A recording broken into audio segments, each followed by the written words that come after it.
Well, we're live here on YouTube. Hope everybody is well. Good morning and welcome. It's the 1st of February and we're still in lockdown, but we knew that, didn't we? Didn't you mean to tell you about that, did you? Hope everybody's well. We've got 20 minutes or so of mortgage CMAP updates for you, just to keep you posted if you're doing exams or you're just wanting CPD, all those good things. I'm Paul Archer, by the way. Contact details all the way, everywhere, all around at me anyway. New camera, new everything today. Hope not too bright, but we'll see how that goes. So, what have I got for you today? Well, I was going to give you an update on the mortgage market, but there's not a lot to say about it, really. Everyone's getting a bit panicky now because stamp duty is coming to an end, or the embargo on stamp duty is coming to end in a couple of months' time. So mortgage brokers around the world are getting a little bit nervous now because they're worried about their business. And I've got time this morning. I'm going to tell you some thoughts about that. Because you've got to look ahead, haven't you? You've got to look ahead. So let's just give you a nice new topic to start you off with, which you might enjoy. And that's the topic of Bitcoin. Okay, so let's talk about Bitcoin, shall we? Let's put a little heading up here for you. Hopefully that will pick up where you are on the screen in front of you. Well, it's a bit high up there, isn't it? Let's just bring that down a bit, shall we? Because that's a bit high, isn't it? So let's put a little title up there for you, Bitcoin. Here we go. Now, why am I wanting to talk about Bitcoin? So there's the sort of logo there, a bit like the dollar, isn't it? Well, my son Lewis, who I love to bits, he's 26 this year, working in technology, cyber. He's doing really well for himself. Living at home with his mum, so he's got loads of cash to spend. He can't spend it. So he's been investing in the stock market, which is fine. But he also mentioned to me that he's invested in Bitcoin. And I said, well, okay. And I started to share him apart about it because nobody really understands about Bitcoin. It's very confusing. Now, it's not in the CMAP syllabus, but as a mortgage broker, you do need to know a little bit about it in case you get asked questions about it, etc. So I'm going to give you just 10 minutes on Bitcoin, trying to make it as simple as possible so that you understand what it is, because it's pretty cool, actually. Okay, so where did it all start then? Where's the start? So I've got sort of 6 or 7 sort of topics here for you. Where did it start? Well, it started in 2009, and the Japanese dude decided that he was very anti the market because we had the financial crash in 2008, as you know, and the banks started to print money, quantitative easing. The banks basically wrecked the economies around the world, and everybody was anti-bank, weren't they? Probably still are, but that's another story. So he decided to create something that wasn't controlled by the banks, where the banks didn't have the ability to manipulate it. So he created this thing called Bitcoin. And that's what he did. And as a result of that, it's a little bit unusual. It's quite risky. People think it is anyway. Banks don't like it because they can't control it at all, nor can the central banks either. And therefore, they put down rumours that it's very risky, etc., which it is, of course. There's no counterparty to it. There's no like gold bullion or governments that secure it. There's none of that. And money laundering, they reckon, is a bit of a nightmare with Bitcoin. The lady from the International Monetary Fund and the European money dudes are getting a little bit upset. They call it the money laundering sort of haven. But other than that, it's okay. So what's it about then? Well, first of all, the main purpose behind Bitcoin is they wanted it to be worldwide. So there's our little picture there of the world. There's South America. And that's sort of UK, isn't it? And that's sort of Africa there. Not a brilliant map, but you get what I mean here. What we're talking about here is that Bitcoin itself is transactional around the world. It doesn't have any particular base. Although the Japanese dude invented it, it's not based in Japan. Now, there's 19 million Bitcoin in circulation at the moment. They do increase it slightly, but basically it's a fixed amount of Bitcoin. And if you really want to get technical, each Bitcoin is then subdivided into 8 little sort of segments. So there's quite a lot of Bitcoin kicking about. And the price, therefore, is devised by supply and demand. Higher supply, low supply, demand determines the price, like anything. And right now, at this moment, in February 2021, it sounds very futuristic, isn't it? We're sitting on 25 grand in UK money per Bitcoin. So it's a lot of money, and it's fluctuated massively if you care to have a look at it. So it's one of those things that goes up and down in price very, very quickly. It's very volatile, unlike the pound or the dollar or the euro. Although they move with the markets, they don't move that much, but Bitcoin is very volatile. Okay, so let's go back a few steps then. So how's it How's it stored and looked after? Who has all the Bitcoin? Well, everybody has Bitcoin, but it's kept in what they call a giant database. So let me draw what I mean by this giant database. Let's put it over here, shall we? Because it's fit into your screen. Yeah. Okay. So let's put a great big database here. This is known as the crypto. You often heard it's called cryptocurrency, isn't it? It's what they're called. And this great big database, as they call it, is where all the Bitcoin is held. And around the world, you've got all of these supercomputers. There you go. The great big PCs. Not a picture of a supercomputer. Yeah, it's pretty cool. There you go. Now, those supercomputers have the database of all the Bitcoins that are in circulation. They look after them, the servers transact the details, and that's known, if you really want the phrase, that's called mining. So when you're mining the cryptocurrency or the Bitcoin, you've got this supercomputer and you're able to mine the database and keep control, changing the people who own the Bitcoin, that sort of thing. So whoever owns Bitcoin's all kept on the database. So obviously to access it, you have to access the database. Now, the people that run these supercomputers actually get a little bit of Bitcoin for their time and troubles. Not a lot of people know that, but they actually get a little bit of Bitcoin, some new stuff that's created for their time and troubles. And they're going to talk about this guy called James Howells, a Welsh fella. There's a funny story at the end, which he was getting involved in mining way back, and he earned a few Bitcoin for his trouble. So that's how it's stored, etc. So how then do you get hold of Bitcoin? Well, to buy Bitcoin, so let's get a different color pen here. Let's go over here, shall we? So if you want to buy some Bitcoin, there you go. You've got to go to an exchange, just like you have to buy any foreign currency. Now, exchanges are all online. Companies such as Crypto.com, Revolut, all these companies will sell you Bitcoin. It's a hell of a process to turn cash, if you like, so into Bitcoin, and you have to make phone calls, all sorts of palaver, but it's done. Is it a problem with money laundering? Probably. Is money laundering getting involved here? Yeah, probably. So there's my little picture there for you of some pound notes being laundered. There you go. Do you like that, do you? Nice sort of laundered notes. But they'll get around it. They'll try and solve the problem. The problem is, of course, the money laundering people aren't able to access this because it's not controlled by the banks, you see. So they don't like it because they can't control it. It's really where they're coming from. So that's how you buy it. Now, once you've bought Bitcoin, how then do you spend it? So different color pen there. How do you spend it? Well, you spend it easily enough, really. If you want to, you can give your Bitcoin to a friend. You can just transact Bitcoin by giving it to a friend. It's not a difficult thing to do. You can even spend it online as well. A lot of people know it, but Virgin Galactic, the people that are heading off to space, they'll take Bitcoin.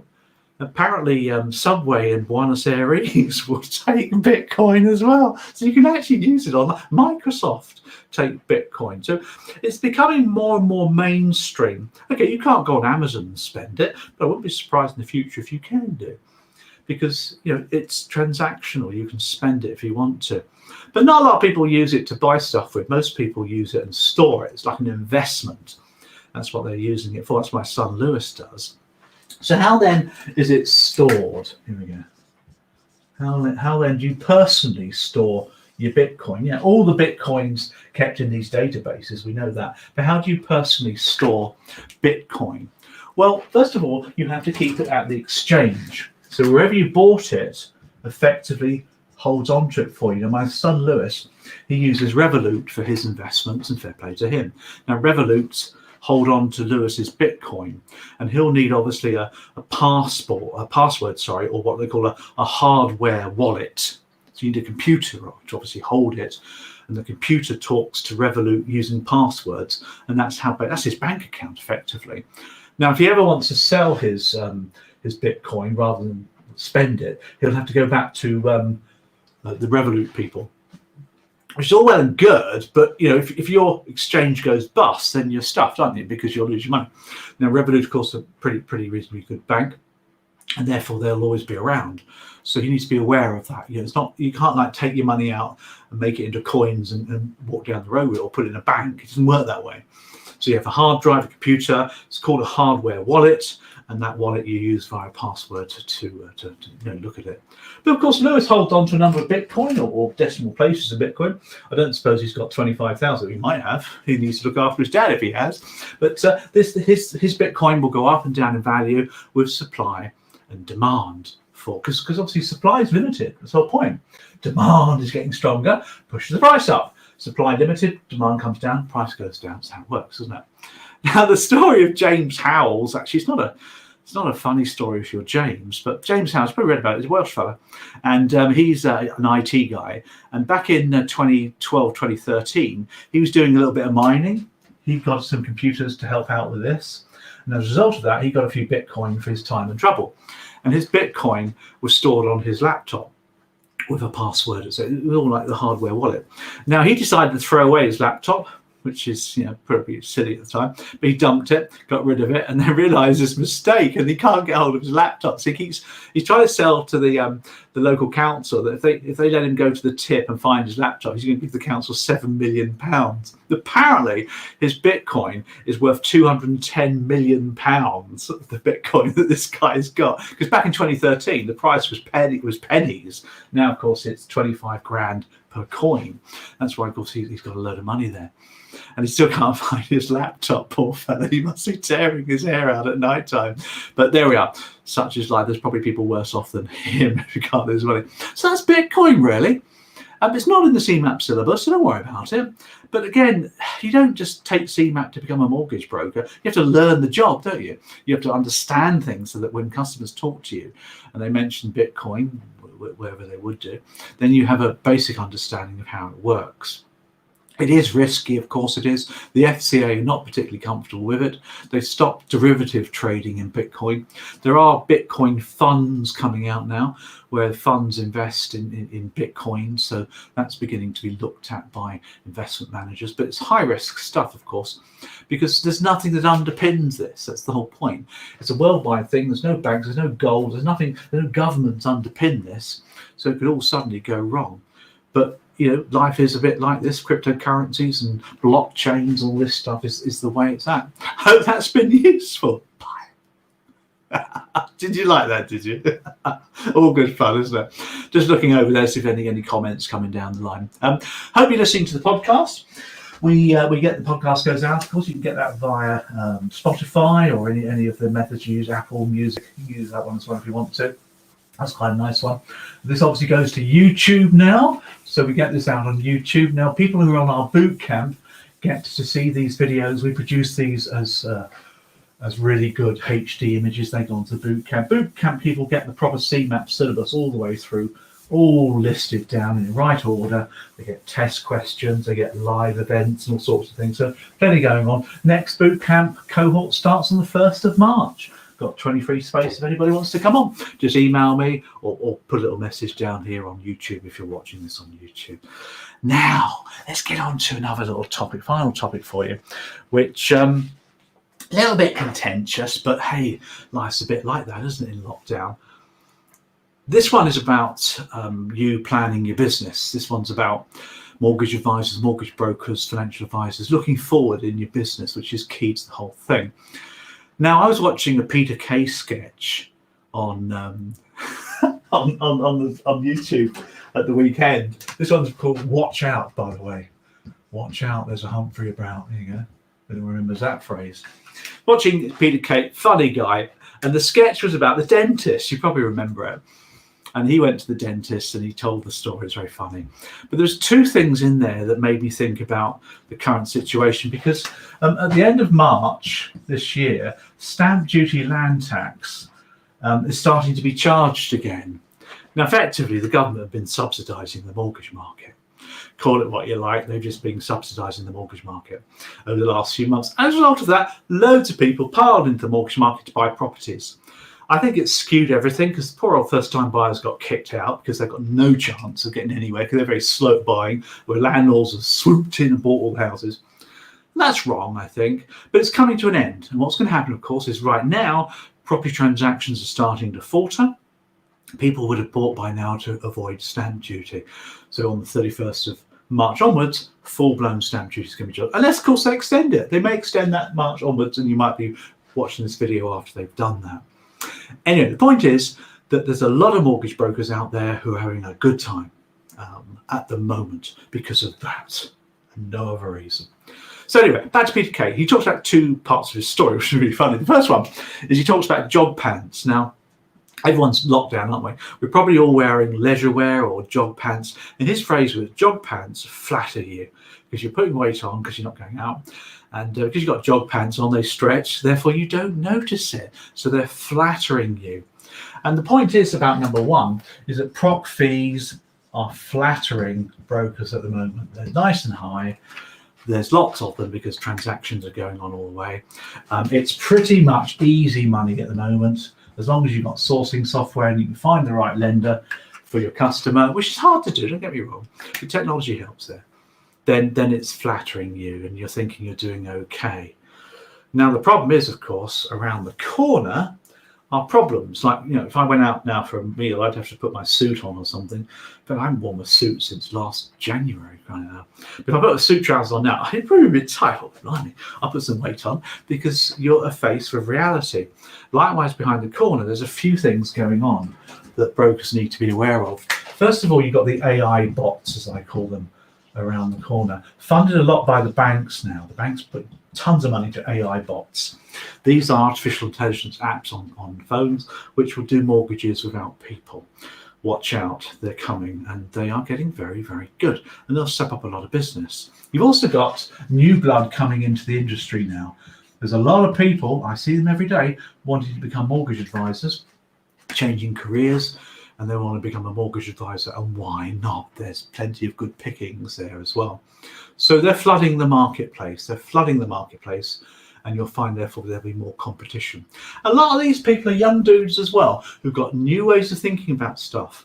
They're not scared of technology, we know that. They're not scared of changing things, we know that. They're not scared of repeating things that we did in the past. It didn't work then, but may work now because technology is better.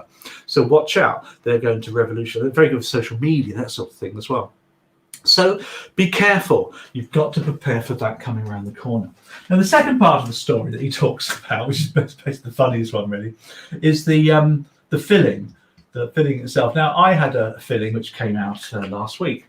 Of course, it hurts, but you think it's going to go away because I'm a man, you see, and pain goes away. You don't need doctors. But it got worse and worse, and I had to go to the dentist on Friday, it was, and I had to have antibiotics to get rid of the abscess because I put it off. And that was just part of his story. You get a filling falls out, you get pain, but you think it's going to go away. It's not a big deal, and therefore you leave it and leave it and leave it. So the problem is you're leaving any change. I left going to the dentist, obviously worried about COVID, etc., until the last minute, and Park Shelley told me to go and see the dentist. She made the appointment for me and everything. So eventually I went, and of course I've had to have antibiotics. It was, to cure it, I have to go for a lot more pain. Again, mortgage brokers, beware. I go on LinkedIn and I see so many brokers saying, I'm so busy. They say, this is the best year yet, look at my business this year. I've made more money than I've ever made in my life. Isn't life great? And you read these things on LinkedIn and you think, well, hold on, pal, be careful what you say. Bit of a bragging place, isn't it, LinkedIn? But they're doing that because they are busy, because of the stamp duty land tax. Of course it is. But the pain will come. When the SDLT starts back up again, pain will come. It ain't going away. So what's the secret then? Well, what you need to start doing now then is preparing for the pain now rather than waiting. Now, there's lots of new income streams that you should be considering and working through now. Give you an example. I do a lot of online videos and podcasts and things, and we have boot camps and learning portals. People buy into those and do their learning, and it's a reasonably good income stream. It complements all my work with clients. It's small, but it's reasonably good. Now that's all changing because the Institute, the LIBF, have created their own learning management system, a bit fancier portal. They put their own videos on there now, and what they're doing is they're bypassing training firms and going straight to the people that buy CMAP, and they're going to teach them how to do it. And that's fine, it's a free market, do what they like. But you see, If I hadn't planned for that, then I need to do so. And that's why we're looking at YouTube, you see, because YouTube is financed through advertising. If you don't like the adverts, fine. But they pay for this kind of thing. It costs money to rock up, do videos, cameras, DSLR cameras. So that will pay for it. Of course, that'll be free for you. So you won't actually pay for that training. So that's the change I'm making moving forward. That will occur in the next 2 to 3 years. So you have to look at changing all the time. Now, for brokers, of course, I've talked about this before, but you've got to think about prop fees. Prop fees are great. They're lovely and healthy at the moment, but they're going to go down. They're not going to be there forever. There's going to be a lot of lenders that won't need you. Banks, for example, have got their AI bots now where they'll do most of their business, and that's what they'll do. You think they won't, but they will, because it's a free market. They do what they like. So be careful of prop fees. So make sure you start looking at protection. Protection, of course, still pays commission. We know that. And commission is very high on protection sales, as it should be, because insurance companies are struggling to sell life insurance to people online because people won't buy it. It needs to be sold. People need to be convinced. So they're paying commissions, good commissions too. It's hard work, but it pays you to do that. Life insurance, health insurance, call it what you like. I've talked about wills, trusts, powers of attorney, all those things need doing. And there's money to be made from that, from giving good advice. There's the later life market. We've talked about that as well before. The later life market place is something to consider. If you do, don't just go for the first thing. There's plenty of training you need to do there, because it's more than just a quick 1 hour exam and Bob's your uncle, off you go. There's a whole lot more to it than that. But start planning, that's the key. So beware, mortgage brokers. PK, very funny. Very funny jog pants, of course, and fillings. They both have messages there for you to move forward in your business, and you need to, because time don't stand still. Markets change all the time. You've got to be ahead of the curve if you want to be successful. Hope that's been useful. Bye. Okay, did you like all that? Did you? Is that funny? I hope it was. Well, we've run over 20 minutes. Peter Kay, he's very, very funny. Very funny indeed. What I like about Peter Kay is when he does his comedian stuff, he says things that everybody can relate to. And it's all about real life. It's just about life. That's all it is. But he says things that are very funny, and you can all relate to them along the way. It's so funny indeed. Anyway, enough of that. We're going to be back here next Monday for another live stream for you. I've got a few more videos I might do later on today, if time allows. I've got some videos on fact finding, a few more infographics, how to do mortgage fact finding, how to do protection fact finding, which is key to the job. So I'm going to do some more videos on that one for you. Put it on the boot camp. Remember, boot camp starts the 1st of March. So log on there if you're interested in that one. Just let me know. Don't forget to subscribe, all those good things to the YouTube channel, and we'll see you next week